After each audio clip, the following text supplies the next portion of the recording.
La grande majorité des professionnels du Québec sont représentés, défendus et supportés par une association. Chez les directions d'école, il s'agit de la Fédération québécoise des directions d'établissements d'enseignement, mieux connue sous son acronyme FQDE. Celle-ci, depuis maintenant 50 ans, contribue au développement et au maintien de hauts standards de qualité en matière de gestion d'établissements d'enseignement. Depuis le début de la FQDE, 11 présidents se sont succédés. En 1960, l'idée de la création d'une fédération se développe chez les directions d'établissement. C'est en avril 1961, sous la présidence de Gérard Titley, que les associations de Chicoutimi, Québec, Saint-Jérôme, Trois-Rivières, Valleyfield, Saint-Jean, Montréal, Hull et Sherbrooke s'unissent officiellement pour constituer le 11 mai 1962 la Fédération provinciale des principaux d'écoles du Québec. Je le vois encore là, rayonnant, souriant, cheveux blancs, et puis toujours sympathique, la parole facile. En fin de compte, c'est un homme dynamique pour mettre sur pied la Fédération des principaux. Durant la période présidée par Alphège Lacasse, la Fédération compte une vingtaine d'associations membres. Les grands travaux de cette époque consistent en la création du comité du statut juridique, précisant le rôle du principal d'école et sa charge de travail. Des cours en administration scolaire sont offerts et plus de 300 directions y sont inscrites. Des cours donnés par des professeurs d'université, reconnus par le ministère de l'Éducation pour aller chercher un parchemin, pour que les principaux puissent se perfectionner davantage dans leur milieu. À la fin des années 60, début 70, sous la présidence de Maurice Fortin, le concept d'autonomie se développe. Les membres de la Fédération prennent donc la décision de se retirer de la Centrale des enseignants du Québec. Les directions se réfèrent uniquement à leurs associations professionnelles et à la Fédération pour défendre leurs droits. C'est à cette époque que l'organisme modifie son nom pour la Fédération des principaux du Québec. Sous le mandat de Gil Robert, la Fédération déploie son recrutement dans les régions éloignées du Québec, ralliant Chambly, la Commission scolaire de Montréal, la baie James, les Cris, les îles de la Madeleine et Kativik à sa cause. Les salaires des directeurs d'école étaient de 9 000 $. Et à la fin de mon mandat, ils étaient de 27 000 $. Quels étaient vos défis en tant que président? Était de solliciter et d'amener les directeurs d'école absents à joindre les rangs du président. Le ministère publie le fameux livre vert en réponse au mécontentement de plusieurs groupes à l'égard du rapport parent. Le livre vert a été un moment où il a mis sur la table « on s'en va où avec l'école publique ?» Et là, je vous donne, par rapport aux directions d'école actives, cette dimension-là de l'arrivée du conseil d'orientation comme outil de démocratisation et de participation parentale, entre autres. Et aussi, je me disais, le temps est peut-être venu de se bâtir un toit. M. Robert inaugure avec fierté, le 12 mai 1978, le bâtiment du siège social à Anjou. Il n'y a pas d'hypothèque sur cette bâtisse-là. Il n'y a pas d'hypothèque légale. Elle a été financée par l'achat de parts de 100 $ des directeurs d'école et ils ont contribué pour 300 000 $. Quel est votre plus bel accomplissement? C'est la construction d'un édifice. L'équipe d'employés du siège social a vu le jour avec l'inauguration de la bâtisse. Depuis, elle grandit au fil des années. En 1979, la Fédération compte déjà un total de 4000 membres. La bonne influence des dirigeants se faisait clairement entendre et considérer. En 1980, dans un élan de francisation du vocabulaire au Québec, Réal de Guire, alors président, modifie le nom de la FPQ pour la Fédération québécoise des directeurs d'école. C'est qu'en fait, dans la loi, le directeur d'école existe et il s'appelle directeur d'école et il a un rôle légal à jouer. Alors, à partir de là, est-ce qu'on pouvait continuer de s'appeler la Fédération des principaux du Québec, alors que dans une loi, on parlait de directeur d'école? Il s'agit de l'ère de la visibilité. On s'est donné comme objectif de dire il faut prendre notre place. De donner à la Fédération une image, une voix. Plusieurs mémoires et travaux sont réalisés, dont celui sur le rôle du directeur et celui sur le caractère confessionnel de la religion dans les écoles publiques. Le rôle du directeur ou de la directrice. Il est le responsable de la mise en œuvre d'un projet éducatif et de sa réalisation. Et depuis la loi 71, il est imputable. On demandait la démarche que l'école devienne laïque et non confessionnelle. Et on a été reçu par le ministre avec beaucoup de réserves parce que comme directeur d'école, on était confronté dans les années 80 là, à l'éclatement de valeurs dans la société, y compris l'aspect de la religion. Par souci de perfectionnement de la profession et de partage des connaissances au niveau international, la Fédération devient en 1963 l'instigatrice de la fondation de l'Association francophone internationale de directeurs d'établissements scolaires. En 1987, la FQDE fête ses 25 ans d'existence. Avec Réal, on avait convenu de faire une activité grandiose à Hall. Il y avait beaucoup de monde, c'est par milliers, là. Et ce qui était mémorable, c'est le déficit engendré par le 25e anniversaire. Tout coulait à flot, le champagne et tout, la bonne humeur des gens, la camaraderie de fêter ce premier 25e de notre fédération. Il y avait de l'ambiance, j'ai trouvé ça merveilleux. On a eu des petits souvenirs. Aujourd'hui, 25 ans plus tard, on en parle encore, plus du déficit, mais du plaisir qu'on a eu de se retrouver puis de voir la fédération là où elle est rendue aujourd'hui. En 1991, la Fédération devient la Fédération québécoise des directeurs et directrices d'établissements d'enseignement. Ce changement permet aux directions de la formation aux adultes et de la formation professionnelle de joindre les rangs de la Fédération.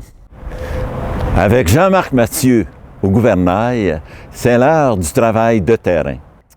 Son slogan, « La Fédération, j'y crois, je continue d'agir ». Il conçoit également un mémoire sur le projet de loi 88 portant sur l'instruction publique. Le règne de Guy Lessard augmente la visibilité de la Fédération. Le contexte de travail à l'époque où j'étais président était un contexte, je vous dirais, où on s'interrogeait beaucoup sur notre rôle, sur nos responsabilités et quelle place on devait prendre dans le système d'éducation. L'objectif était de rendre la Fédération et par le fait même les directions d'école présentes sur la place publique. Celle-ci fait de plus en plus de sorties publiques et prend position sur l'éducation avec sa vision de l'école autonome et responsable. Le grand défi était peut-être de rassembler, je vous dirais, les directions d'école. Parce que parler d'une école autonome et responsable à l'époque, là, c'était quelque chose de nouveau. On demandait à des directions d'école qui avaient vécu plusieurs années, je dirais pas sur le joug des commissions scolaires, mais pas loin, de se prendre en main et d'être en mesure, à un moment donné, de prendre leurs propres décisions avec leur équipe école. On se disait à l'époque, on n'est plus les principaux d'école. Si on faisait une histoire rapide, il y a plusieurs années, il n'y avait pas de directeur dans les écoles. C'était le principal de l'école. C'était donc le principal enseignant. Peut-être l'époque de 92-98, ça avait été la période où, je dirais, on a repositionné les directions d'école. Grâce à cette visibilité, la FQDE devient un joueur important dans le monde de l'éducation au Québec. Montrer aux gens qu'on est présent, qu'on est des leaders dans nos écoles et même des leaders à l'intérieur du système d'éducation. La loi 180 fut un des projets marquants pour M. Lessard. La loi 180 est venue, en quelque sorte, concrétiser les orientations prises aux États généraux. Alors, la loi a amené, dans un premier temps, la fusion de plusieurs commissions scolaires. Ça a amené aussi la reconnaissance des tables de gestion dans les commissions scolaires, des conseils d'établissement, entre autres. Je pense que c'est un souvenir que je vois quand même positif d'une certaine façon, puisque par la loi, on a été reconnu. On a pris part au débat, on a été présent, et je pense que ça, on peut en être fier. Tout au long de son mandat, Robert Morin a défendu la vision de l'école autonome et responsable qu'avait son prédécesseur. Le 8e président s'est également occupé du dossier de l'implantation de la réforme scolaire. Ce sont des adolescents et je pense que notre rôle comme directeur et directrice d'école, c'est de les accompagner. Du redressement des échelles salariales et de l'amélioration des plans de retraite des membres de la FQDE. Au début des années 2000, l'appellation est une dernière fois transformée pour la Fédération québécoise des directions d'établissements d'enseignement. Durant le mandat de Serge Morin, des changements sont apportés à la structure interne de la Fédération. Un volet de recherche et développement est créé en plus du service des communications. Chantal Lompré est la 10e présidente et la première femme à être élue à la tête de la Fédération. Celle-ci accroît la visibilité de l'organisme sur la scène médiatique. Ses principaux dossiers sont l'autonomie pédagogique, la bureaucratie et l'intimidation dans les écoles. Depuis juillet 2012, Lorraine Normand-Charbonneau assume la présidence de la FQDE. En moins d'une année, elle établit de nombreux liens avec les partenaires du réseau de l'éducation, les instances gouvernementales, en plus d'augmenter le sentiment d'appartenance des membres.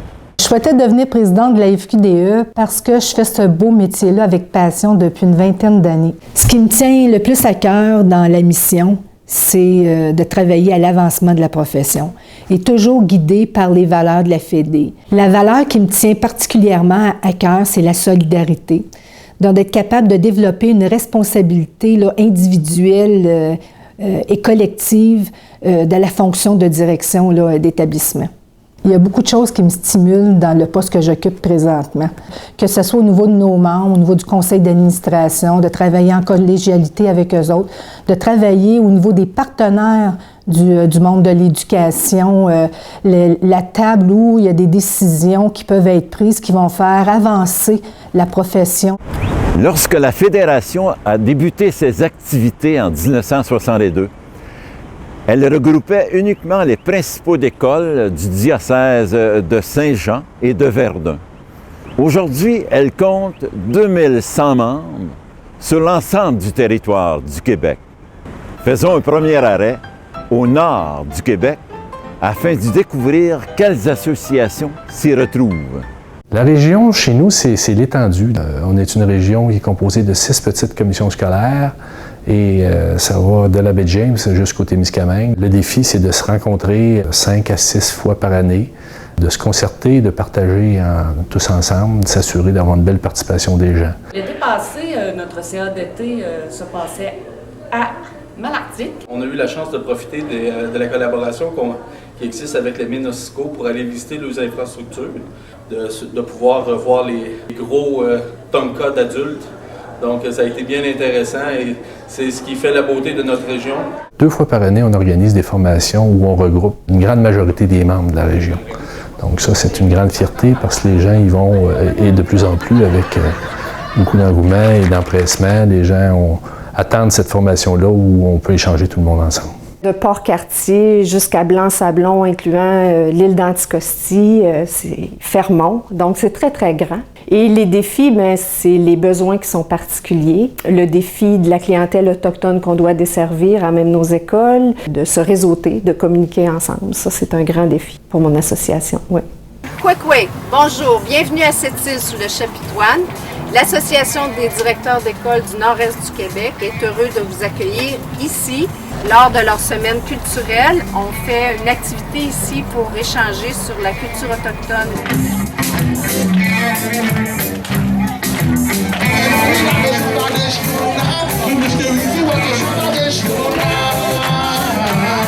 Je leur ai demandé, avez-vous rencontré votre nouveau directeur d'école? Alors les enfants m'ont dit, mais non, maman, on n'a pas de nouveau directeur d'école. C'est toujours Mme Solange qui est là. Mme Solange, c'est votre secrétaire. C'est important la présence du directeur d'école dans l'école. Pour les enfants, pour le personnel, pour tout le monde. Notre région est loin des grands centres. Donc c'est sûr qu'il faut toujours avoir beaucoup d'imagination pour pouvoir placer nos élèves avec des activités. Notre région est typique aussi parce qu'on a le plus bas taux de décrochage scolaire. Moi, j'ai des TED dans l'école, j'ai plusieurs troubles envahissants du développement. Et mon école est toute neuve, elle a 1 an parce qu'elle a passé au feu. Donc, j'ai des élèves qui ont besoin de faire des pauses sensorielles. Puis à chaque fois qu'ils faisaient brûler l'encens, l'école était à l'envers parce qu'on pensait que le feu reprenait ou ça faisait venir des souvenirs. Du pays des Bleuets jusqu'à l'estuaire, en passant par Alma, Jonquière. Il y a 125 directions d'établissement sur cet immense territoire-là. J'ai une école désignée pour accueillir des élèves autistes. Ça fait 2 ans qu'on pilote ce projet-là et on a 30 élèves autistes, dont 20 intégrés en classe spéciale. C'est un bateau qu'on mène tranquillement au gré des vents et qui donne des résultats extraordinaires. Et quand j'en parle, je suis touchée. C'est une équipe. Et c'est là que je me retrouve le capitaine. Arrêtons-nous dans la région Est du Québec. On est un petit groupe, mais on est très heureux d'être ensemble. Et on est des gens extrêmement enthousiastes. Quand on a des défis à remonter, on lève nos manches et on les relève. Pour nous, là, c'est notre force. Peut-être parce qu'on est plus éloignés et qu'on apprend beaucoup à travailler ensemble. Quand j'ai débuté il y a 14 ans, c'était assez particulier parce qu'il y avait 3 femmes pour 24 hommes. Donc, moi, j'ai commencé sur le règne qu'on était des minorités. Je suis devenu directeur d'école parce que je croyais qu'en étant directeur, je pouvais faire plus pour la réussite des jeunes. De mon côté, j'avais eu la chance d'avoir une direction qui m'avait aidé beaucoup les premières années comme enseignant et c'est pour ça que je suis encore là aujourd'hui. Nous, on a une équipe de travail qui est quand même tissée serrée. Ce sont des gens qui ont travaillé pas mal dans tous les milieux de la commission scolaire, qui comprennent les dynamiques qui se sont installées dans les différents milieux. Puis une belle collaboration. Malgré que notre territoire est très grand et que la clientèle est en décroissance, on a quand même réussi à maintenir un bon niveau de service pour nos jeunes. On a des petites écoles à 6 élèves qui fonctionnent très bien. Ces écoles-là reçoivent quand même les services en orthopédagogie, en psychologie, en orthophonie. Un bon élève, pour moi, c'est quelqu'un qui s'engage, qui s'implique. Moi, ce qui me stimule beaucoup dans ma profession, c'est de pouvoir faire changer des choses, aider les jeunes à avoir des projets de vie intéressants. Quelqu'un qui va toujours être là à l'écoute pour les élèves, même s'il y a des intervenants. Des fois, le directeur peut être une très bonne ressource. Puis, il gère le personnel, il gère les étudiants. Dans le fond, c'est pour diriger tout ce beau monde-là vers une direction pour qu'on ait un programme qui se tient, puis aussi une institution qui va dans la bonne voie. Dernièrement, je suis allé à mon ancienne école, parce que j'étais directeur l'an passé. Puis, il y a un jeune de première année qui m'a vu. Il dit « Monsieur Clément, il dit « Bobby a volé votre bureau. » Lui, il avait eu son directeur en début de prix maternelle, puis ça se pouvait pas qu'il n'ait que d'autres. À la Ville de Québec, on est entouré de différents collègues d'associations différentes. Nous, à la DEC de Québec, devons depuis de nombreuses années faire face à nos voisins associatifs qui cherchent à nous faire affaiblir et à nous faire adhérer à des valeurs de leur chef. C'est notre grande force de caractère et à nos croyances fédératives, nous avons pu garder notre identité. C'est pour cette raison que bien souvent, on nous a comparés au village gaulois. Ça nous permet, en étant près du ministère de l'Éducation, d'avoir la chance de représenter la FQDE à différents comités nationaux. Les jeunes qui viennent suivre des cours chez nous n'utilisent pas les mêmes médias d'information qu'autrefois. On va aller chercher Facebook, Twitter, on va les informer plus du côté informatique. Alors, ceux et celles qui ne travaillent pas dans ce sens-là, je pense qu'ils vont avoir plus de difficultés dans l'avenir. C'est une association qui est très dynamique, où est-ce que les gens, puis c'est typique de la Mauricie, n'ont pas la langue de bois. Une région qui est en forte décroissance, puis aussi où est-ce que le milieu socio-économique est fortement marqué par la pauvreté. Les gens qui sont en difficulté, c'est le moteur, c'est le cœur, c'est l'essence, c'est les poumons. Ce qui fait que c'est important de travailler avec ces enfants-là. C'est les enfants aussi qui nous font le plus grandir et cheminer. Le matin, quand on se promène dans le foyer étudiant puis qu'on circule, puis ces jeunes-là qui ont la veille au soir, on est obligé de réprimander. L'accueil avec un beau sourire, du « Bonjour monsieur, comment ça va », c'est déjà une belle paye. Nous, au niveau de l'ADEC, c'est une association qui couvre 3 commissions scolaires, donc la commission scolaire des Chênes, Bois-Franc et de la Riveraine, donc un très grand territoire avec des milieux urbains et ruraux et des milieux qui sont aussi autant favorisés que défavorisés, donc un écart au niveau de l'offre et le besoin de services qui est très différent. Nous, on a quand même un grand territoire. On a plusieurs petites écoles. Donc, il y a des directions d'écoles qui ont 2 écoles, 3, 4 bâtisses. On avait un haut taux de décrochage scolaire. Il a fallu s'attaquer à ça aussi. On a un beau système de partenariat aussi, de collaboration. On a un fonds d'équité pour nos services de garde en difficulté.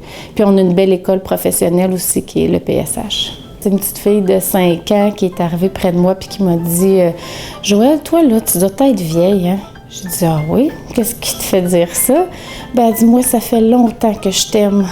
J'avais trouvé ça tellement cute, ça a été ma paye de la journée. Alors, je sais pourquoi je fais ce travail-là. » En Estrie, il y a 125 membres, direction d'école, direction adjointe. Pour accueillir nos nouvelles directions, on leur remet un symbole, un sablier.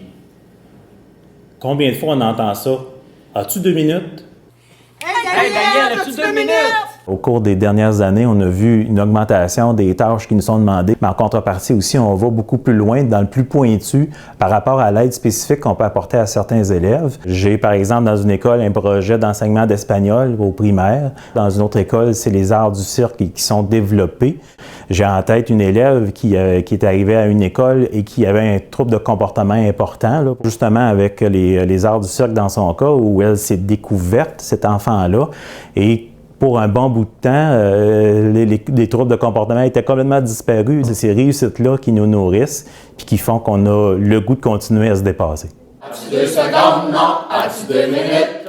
As-tu 2 minutes à me consacrer? On est une petite association qui regroupe uniquement des directeurs de notre commission scolaire. On n'est ni très collé sur les grands centres urbains, ni très éloigné. Quand je vois un élève du secondaire qui prend la peine de revenir nous voir, qui vient nous parler, qui aime nous parler de ce qu'il devient, puis en plus, si ça va bien, moi je trouve que c'est une des façons de nous montrer qu'on a fait du bon travail. Puis ce qui est particulier souvent aussi, c'est pas nécessairement toujours les élèves avec qui c'était le plus facile. On a un taux de réussite où on a eu beaucoup de défis à relever. Alors notre objectif, c'est évidemment d'augmenter la diplomation chez nos élèves. On a des programmes de lecture pour justement aller faire un dépistage, si on veut, au niveau de nos élèves, les préparer pour la première année. Alors, on appelle ça un programme de conscience phonologique. On a, entre autres, travaillé très fort sur le réaménagement de la cour d'école. C'est un projet quand même d'1 demi-million.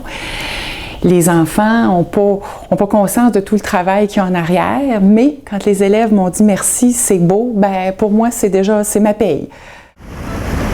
Allons voir maintenant du côté de la Couronne Nord.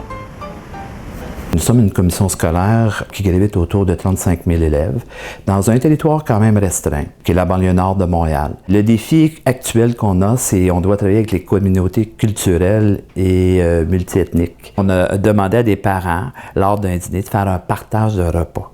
D'enlever le mythe de l'école. L'école n'appartient pas aux directeurs, aux enseignants, aux élèves. L'école appartient à la communauté. Autrefois, c'était l'Église. Je disais toujours le perron de l'Église. Maintenant, c'est le perron de l'école.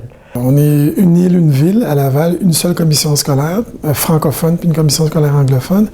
Donc, un des grands défis, c'est d'œuvrer dans une grande organisation. Il y a plus de 40 000 élèves. Beaucoup de parents des environs de Montréal et de la Rive-Nord qui viennent à Laval, plus particulièrement pour notre offre de service pour les élèves qui ont une déficience intellectuelle. J'ai été nommé quand j'avais une trentaine d'années comme directeur adjoint.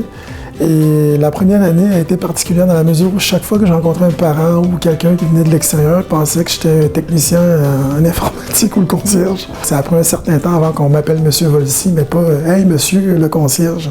On m'a demandé d'être directeur adjoint, puis j'ai essayé en ayant la possibilité de me retirer après 1 mois, puis j'ai tellement aimé ça que ça fait 24 ans que je fais le travail.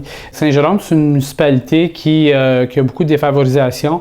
L'acceptation de la différence pour avoir œuvré dans plein de milieux défavorisés, je le sens à l'école Cap-Jeunesse, grâce justement à ces 13 classes d'adaptation scolaire-là, qui sont là depuis de nombreuses années, puis qui font en sorte que nos élèves, ils acceptent mieux cette différence. Parcourons quelques kilomètres de plus vers le sud du Québec. Notre commission scolaire est la commission scolaire qui accueille le plus d'élèves en provenance du plus grand nombre de pays sur l'île de Montréal. À chaque semaine, je viens distribuer les bons coups dans chaque classe aux élèves Et autant que possible, je vais les voir, leur parler, leur demander ce qu'ils font. Bonjour les amis! Les bons coups, c'est à chaque semaine, les titulaires, les spécialistes ou même le personnel d'un enseignant remarquent des bons coups que les élèves font. Les notes sur un petit bulletin, c'est affiché sur notre tableau des bons coups et à la fin de la semaine, je fais la tournée et je vais les distribuer à chaque élève pour les féliciter. Merci pour la belle histoire que tu nous as vue. Est-ce que tu te souviens, c'était quoi l'histoire? Le petit nuage blanc. Oh, ça a l'air très beau. Ariane, je suis fier de toi, de ton bon comportement en classe. Tu lèves la main pour parler et tu as fait le travail demandé. Merci. Très beau. Rémi, tu as lu parfaitement tous les mots de la mère, toi aussi. Félicitations.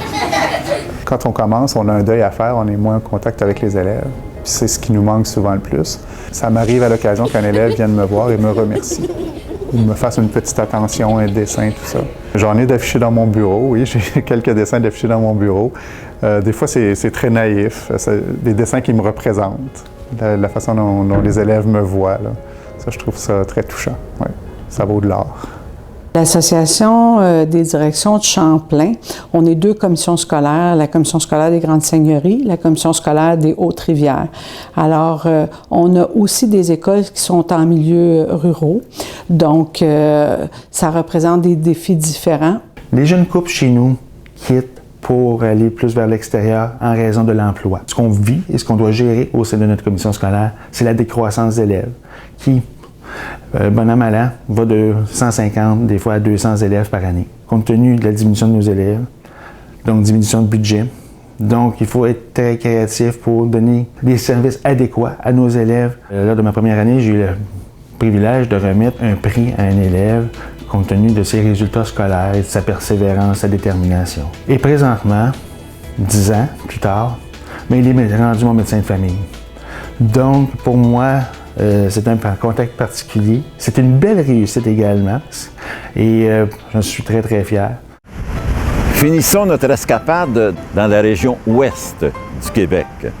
On a des défis à relever tels que la défavorisation, qui est très, très présente dans notre coin, dans l'ouest du Québec. Et je dirais aussi qu'on vit sur la frontière, si on veut, de l'Ontario. Et on doit travailler davantage le français, parce que le français est comme franc-anglais, si on veut. Notre personnel enseignant, on les amène davantage en formation et on axe beaucoup notre pédagogie sur la qualité du français.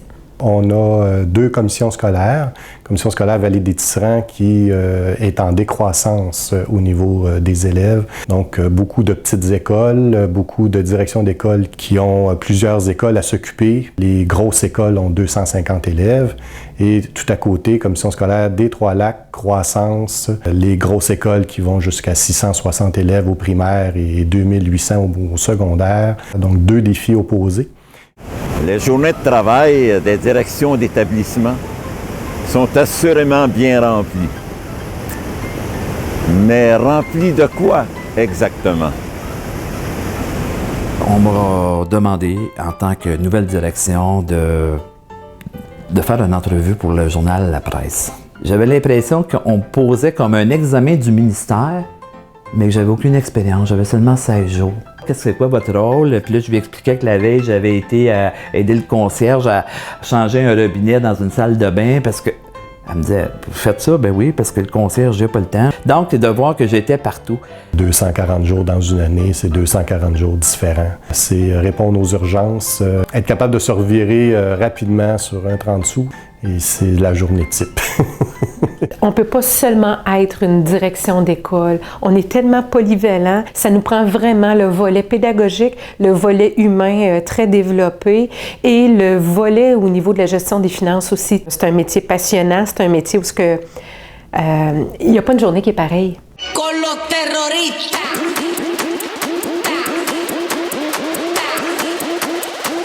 Do the Harlem Shake.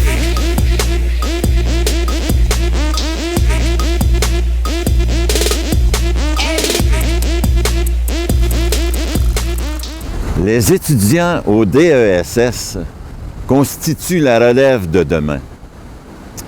Sont-ils prêts à affronter les défis reliés au marché du travail? Je porte une grande attention à s'assurer de bien mobiliser l'équipe pour que l'équipe se sente engagée dans l'école. Une équipe qui s'est engagée dans son école s'engage aussi auprès de ses élèves. Ce qui m'intéresse avec la direction d'école, c'est en fait de pouvoir accompagner toute une équipe, de pouvoir mettre en place des conditions gagnantes pour faciliter la réussite de tous les élèves. Moi, ce à quoi je m'attends, c'est d'avoir à répondre au quotidien aux gens, à les accueillir, à pouvoir discuter avec eux, à répondre à leurs besoins et que probablement dans d'autres heures se dérouleront les tâches administratives. C'est quelque chose que j'entrevois très positivement, la variété des tâches qu'on aura à accomplir dans une journée. Un conseil que je pourrais donner aux enseignants qui désirent devenir direction d'établissement, ça serait de toujours garder cette passion. C'est de regarder le besoin des élèves. Sortir des sentiers battus. Être capable de traiter plusieurs dossiers à la fois. Être générateur de changement. D'aller jusqu'au bout de ses convictions. Je pense que de croire en nos convictions, nos valeurs, ça doit demeurer. C'est pour ça qu'on est dans le milieu. À la retraite, les directions d'établissement peuvent entreprendre de nouveaux défis et se joindre à l'ACDER, l'Association provinciale des directions retraitées. Celle-ci regroupe 23 sections à travers le Québec. Elle fut créée en 1976 sous la présidence de M. Elphège Lacasse, deuxième président de la FQDE. Actuellement, la présidente est Mme Madeleine Trudel, et le directeur général est M. Paul Peterson. C'est un mandat que je découvre au fil des jours qui passent. C'est une tâche au quotidien et ça m'a amené à servir les directions d'école, mais à un niveau différent. Là, je le fais pour les retraités et c'est drôlement intéressant. Avec ce qui a été mis en place dans les 3-4 dernières années, il y a eu une belle transformation. Ça a permis à différents membres des sections de s'engager aussi dans le processus de l'ACDER. Ça a permis aussi aux gens d'apprécier le travail qui se faisait dans la reconstruction de ce qu'on appelle maintenant notre rencontre annuelle. Les directions d'établissements d'enseignement doivent jongler au quotidien avec plus d'un élément.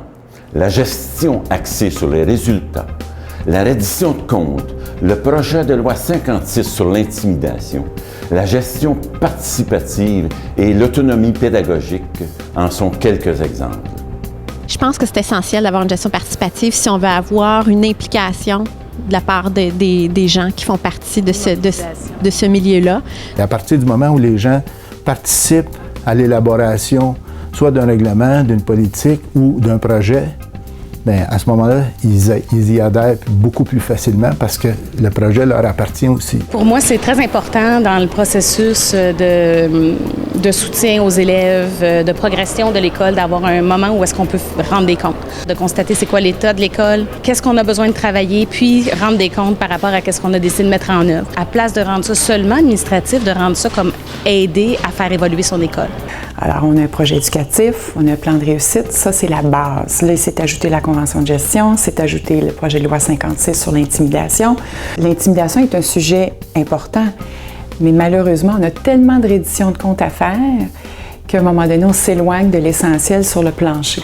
C'est intéressant d'avoir une gestion axée sur les résultats avec la reddition de comptes, mais je pense qu'encore là, comme défi, on aura trouvé un bon équilibre parce qu'il va sans dire que la reddition de comptes amène, malgré tout, malgré nous, beaucoup de paperasse, pour ne pas dire de la bureaucratie. J'aimerais ça qu'on ait plus d'autonomie dans nos écoles, qu'on ait plus un pouvoir décisionnel. J'aimerais ça être capable d'avoir plus de ressources. Quand on essaie de normaliser dans le style de mettre un bulletin identique, une forme de bulletin identique dans toute la province, à mon avis, ça ne répond pas aux besoins du milieu. L'école A, c'est pas la même chose qu'une école B. Une école qui est dans un tel secteur n'a pas les mêmes caractéristiques de l'école B ou les mêmes besoins. On a besoin de grands changements, des changements parce qu'on sent dans nos milieux qu'il y a de l'épuisement. De plus en plus, on a travail administratif, puis dans le fond, ce qu'on veut, c'est avoir de plus en plus de temps avec nos élèves. Depuis quelques années, plusieurs recherches ont été menées en partenariat avec la Fédération, dans le but d'assurer le développement et l'avancement de la profession. La plus récente, celle du chercheur Michel Saint-Germain, témoigne du temps de travail réel et souhaité chez les directions d'établissement.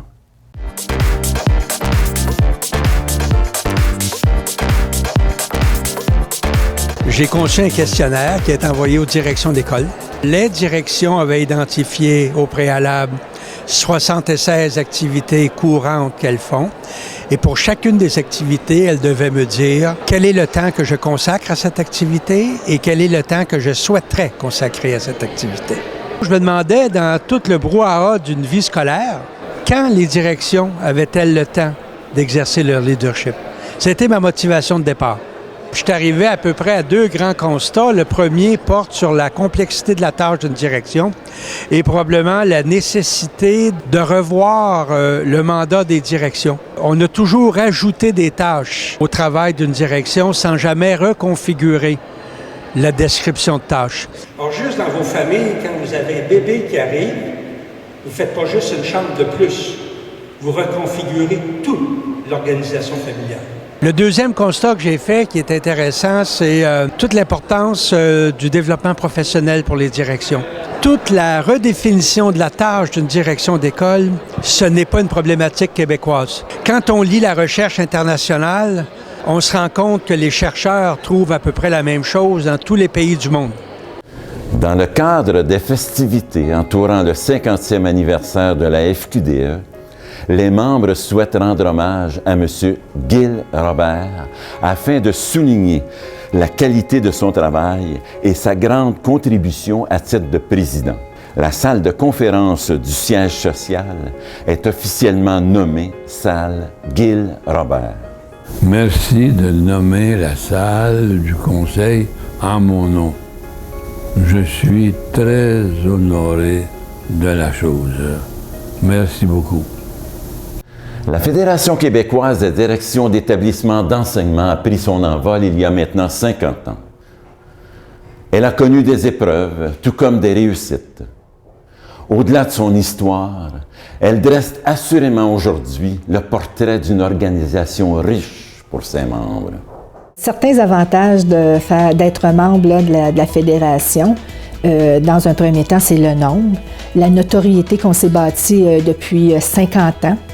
Il y a aussi la qualité des services qu'on offre à la Fédération. Des directions d'école qui, dans un futur, soit lointain ou rapproché, seraient intéressées à devenir consultants, vont avoir l'opportunité d'aller faire un stage, probablement en Afrique, de 2 semaines. Ce qui était noté, c'est que ce projet-là est en exclusivité à la FQDE. On a une dose d'influence qui est quand même assez appréciable au niveau du réseau de l'éducation. On nous soutient aussi au plan de la formation continue. Aux 2 ans, on a des congrès, on fait venir des professeurs émérites. Je sens qu'elle a un discours qui correspond aux valeurs que j'ai et aux croyances que j'ai comme direction d'école. C'est un sentiment d'appartenance. C'est le partage aussi. Les élèves, leur réussite, leur bien-être, c'est très présent au cœur de notre fédération. Ce qui me rend fière, c'est les positions qu'on prend. C'est des positions réfléchies, appuyées sur des recherches. Ça vient du cœur, c'est vraiment une fédération qui se positionne dans le monde de l'éducation de par ses valeurs. Il est important de se rappeler que les élèves constituent la source, l'essence même de notre profession. Par de petits gestes, comme leur visite, leur remerciement ou encore leur sourire, ils nourrissent et motivent les directions à se dépasser jour après jour afin de répondre à leurs besoins. Qui sait, peut-être qu'un jour, l'un d'eux sera directeur. Et si c'était lui,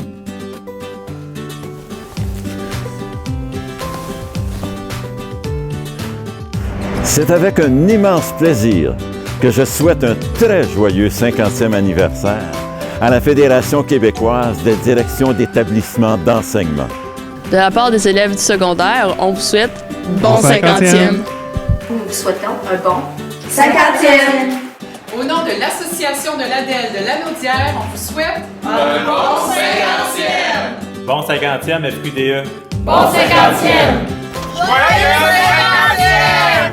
Au nom des employés de la FQDE, nous vous souhaitons un bon 50e. Moi, je voudrais souhaiter un bon 50e à tous et chacun et réitérer ma fierté d'être membre à part entière de la FQDE, comme tout le monde. La FDE vous souhaite un joyeux 50e. TLPJ souhaite à la FQDE bon 50e! Bon 50e! En cette année 2013, la DEC avec un C est heureuse d'être la jumelle de naissance de la FQDE. Bon 50e!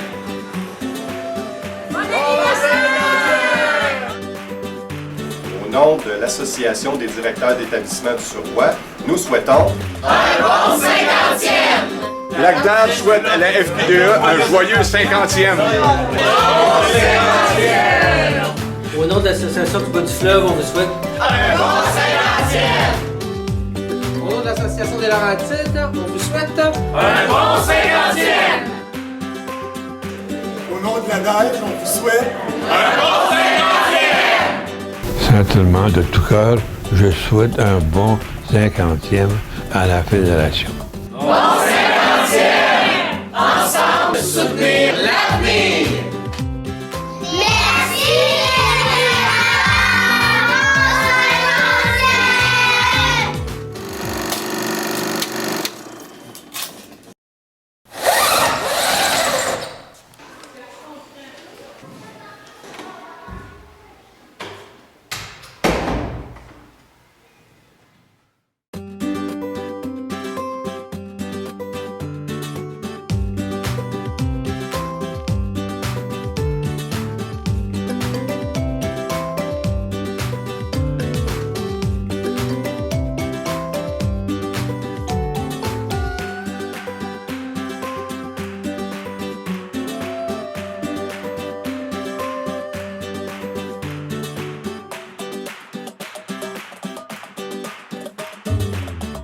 En étant restés fidèles à la FQDE, cela nous permet de pouvoir célébrer avec vous tous le 50e anniversaire d'existence.